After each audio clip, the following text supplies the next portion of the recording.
Yeah, kilala mo to? Si Bernard. Sa tingin niyo po kuya, dapat nating iboto bilang senador. Siyempre. Bakit kuya? Bilang taga Mandaluyong, anong masasabi niyo kay... Maraming nagawa dito sa Mandaluyong. Tulad ng ano? Marami. Benhar. So, para sa ito, subok na. Oo, subok na. Bilang isang taga Mandaluyong, gusto mong maging senador. Pwede. Ayan. Ikaw kuya, Solid Benhar. Abalos. Abalos. No? Number 1 sa balota to.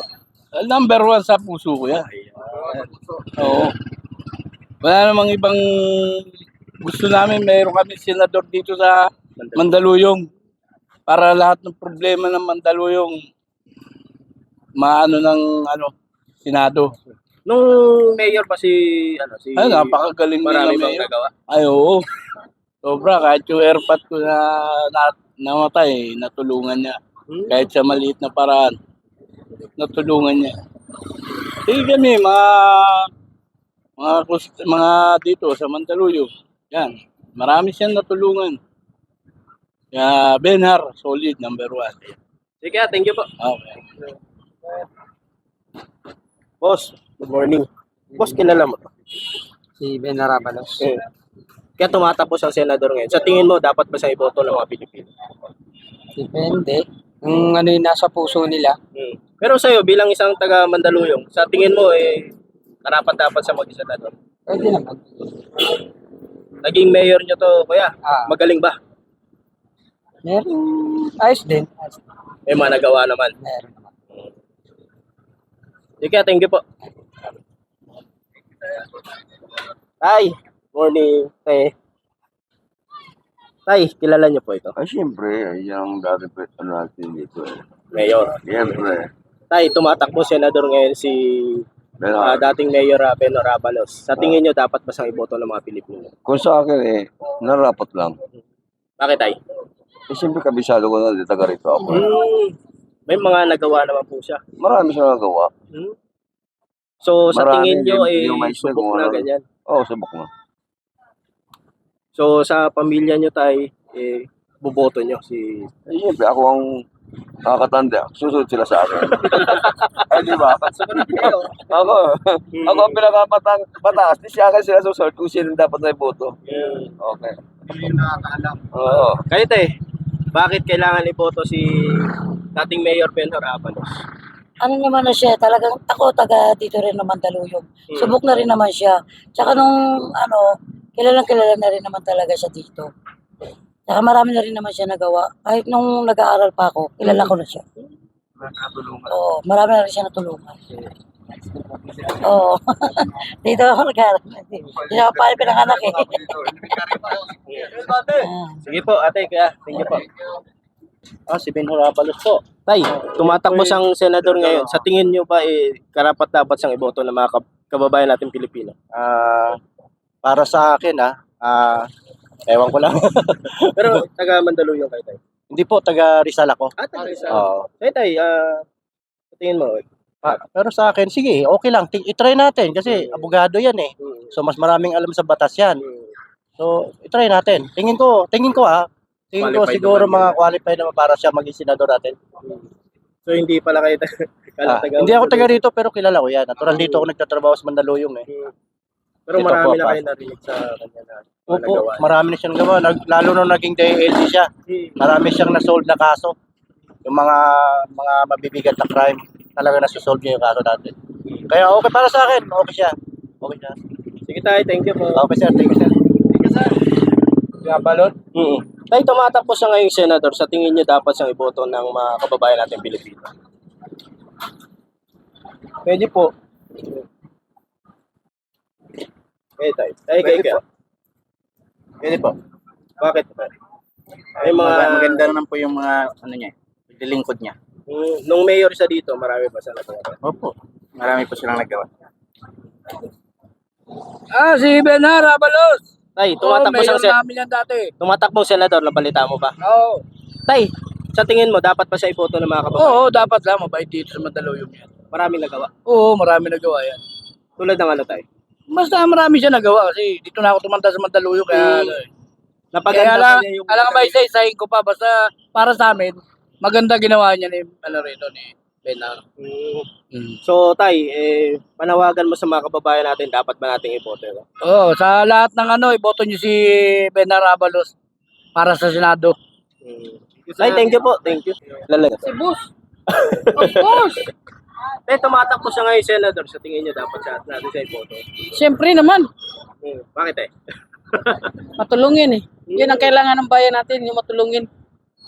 May concern sa sa barangay pa. So, parang mo sa ating mga Pilipino, dapat siyang maging siya. Opo. Susubok niyo na dito sa Mandaluyong. Opo. May tumutulong naman eh. Lalo na yung pandemic. Talagang hands-on. Sige po, thank you pa sa iboto natin. Affiliated kasi ako sa mga kasama ko sa Don Bosco, classmate ko sa Don Bosco. Tay, dapat ba siya maging senador? Oo naman. Ayan. So, kilala pala. Hindi naman, pero kasi masipag. Gawa, hindi salita. Ayan. Yun. Nay, ngayon po tumatakbo siyang senador. Sa tingin mo bilang isang taga Mandaluyong, dapat pa siyang iboto nating mga Pilipino? Oo naman, kasi lahat naman ng ginagawa niya ayos.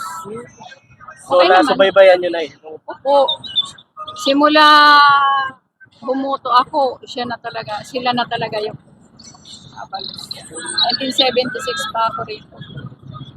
So, si ma'am, si dating mayor, tapos naging JL, secretary natin. Okay. Tingin nyo, qualified na mag-senador? Opo, okay lang. Sige na, Wala naman siyang ginawang hindi maganda sa Mandaluyong. talagang, sa tingin niya na yung umunlad, Mandaluyong. So, subok na. Opo.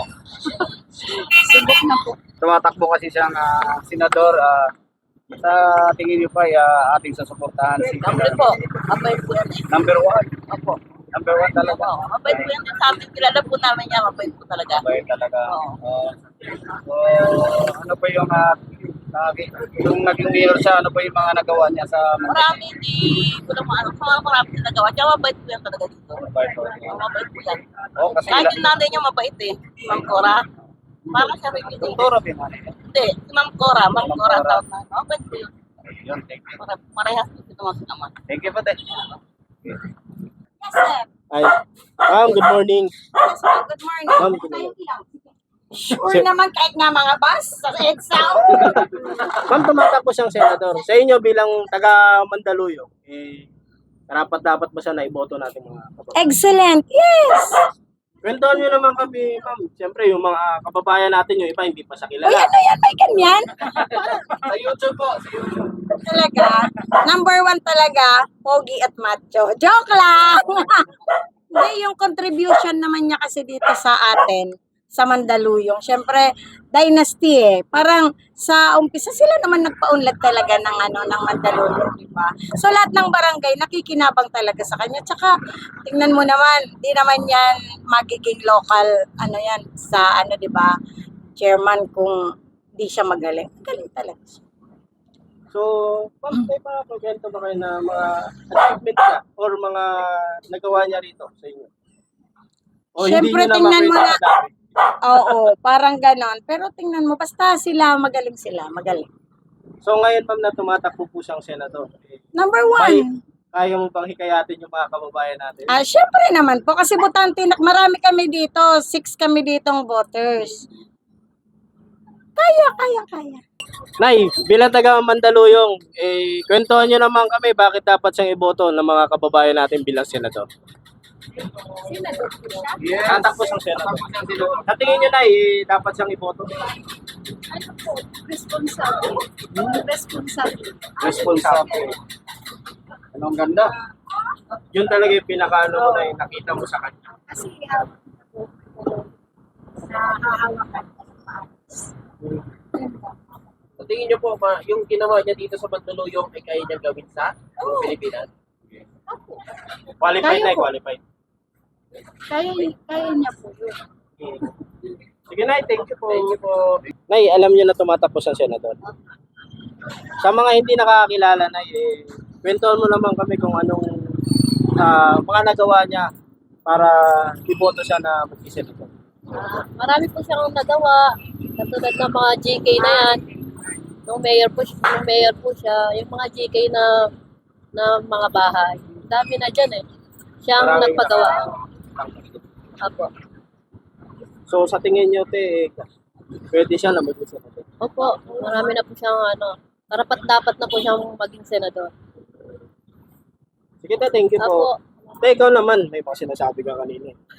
Te, bakit kailangan or dapat na iboto si dating mayor Abalos? Marami po kasi siyang natutulungan. Lalo na pag nagkakasunog, trahedya, kung ano-ano pa. Kaya dapat lang pong iboto. Taga Mandaluyong Opo, talaga. laking Mandaluyong po ako. So na ano niyo te, na parang nasubaybayan niyo. Opo, simula pa sa tatay hanggang sa sa kanya, sa asawa, hanggang sa mga anak. So mensahe mo te sa mga kababayan natin para iboto siya. Mga kababayan ko sa Mandaluyong at sa iba pang mga lugar, iboto niyo po si Ben Harabalos. Karapat dapat po siyang iboto. Hindi po yun yung pagsisisihan pag binoto niyo po siya. Yun lang po. Sige te, thank you po. Thank